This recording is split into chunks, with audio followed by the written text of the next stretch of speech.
we're chatting about low cost and low stress homeschooling, because we all go through seasons where money's tight, or we just need to be able to chill a little bit in our homeschooling journey. So I'll let you start off and give a couple of tips, and then I'll jump in.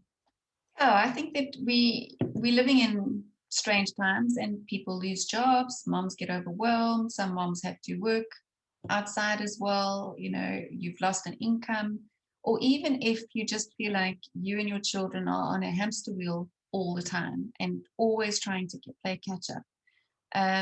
So the ideas that we were tossing around are how to look at the home and the family as the curriculum. So toss all the books, toss all the thousands of rands that we spend on those things. Those things are great in their time and in their season. And like me, I needed a great maths curriculum to get my children even through primary school. So it's not that I'm saying that they don't have a place, but in a time where you and your kids are ratty, there's a loss of finances, the idea is that we want to offer parents who find themselves in that place are easy and simple and doable. So Marty Duplessis always says that the mother is the child's curriculum.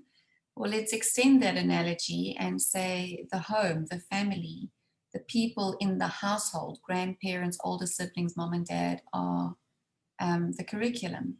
So if you look at it from that perspective, how would you see that playing out in a home that just is needing to de-stress and bring the cost down a bit?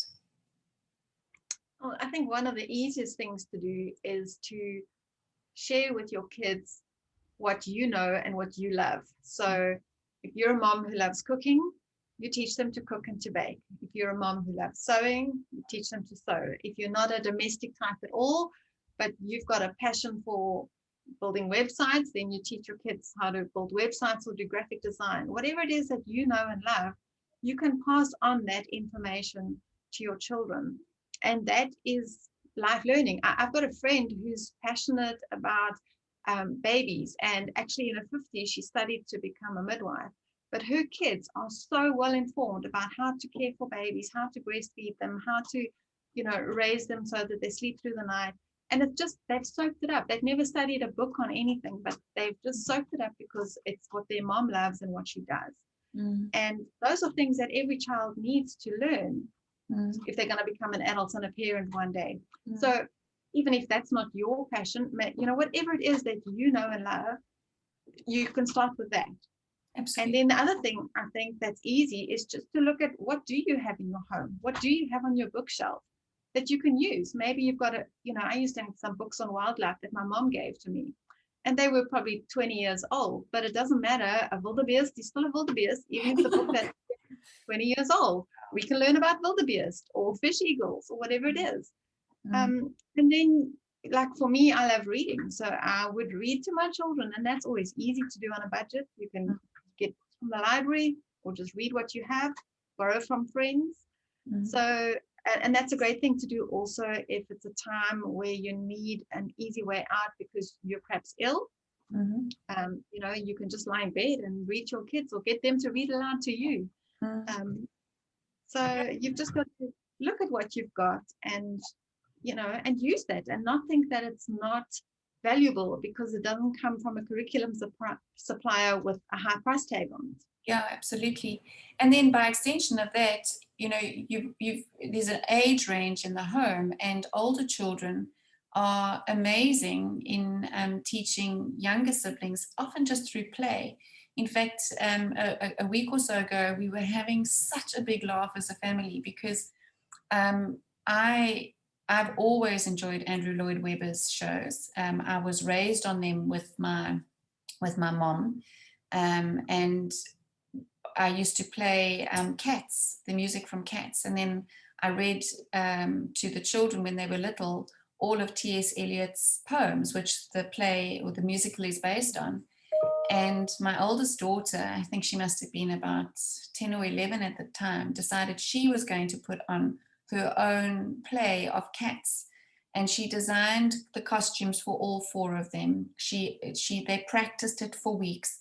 They memorized every single song in it, to the point that now, 16 years later at the Bri, they started to sing about McCavity, and so older siblings can also teach while it's totally out of the box. They're learning and memorizing and language, and they know who T.S. Eliot is, and they could sing songs. And the other thing I was thinking is also dads. A lot of dads are working from home at the moment, but even if they aren't, there's weekends. And drawing alongside you, your sons, your daughters, teaching them, like I said to a dad last night in a consultation, just teach him to braai. Teach the children to cook food, if that's what you do on a Sunday or a Saturday. If you're a mountain biker, get your kids into mountain biking. If you enjoy walking, bring them alongside you. If you enjoy reading and learning, there's one dad that I met recently, and he does photography.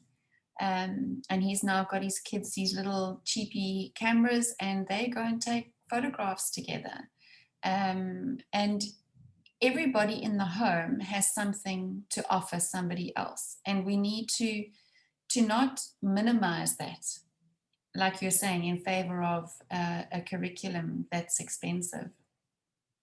Yeah, so if I think back to times when money was tight in our home and I was just starting homeschooling, I got a maths curriculum, and I think I got a language curriculum. And then we took books from the library, and we'd learn about volcanoes for 1 week, and then the next week we'd learn about plants. And we just did our own thing. But it's with a young child that everything is interesting, everything is new. And even as a parent, you're always learning more. Mm-hmm. And you can have lovely, colorful books from the library.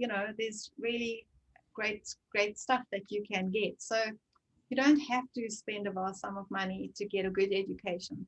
Look at what you've got and the people you know as well, even by extension, while we're talking about that. Like you said, grandparents, friends, and what resources are around you. Go and visit all the interesting places, the museums, and whatever's in your area that's worth visiting. Definitely. And just thinking about that, there is a mom up country. She's got 12 children.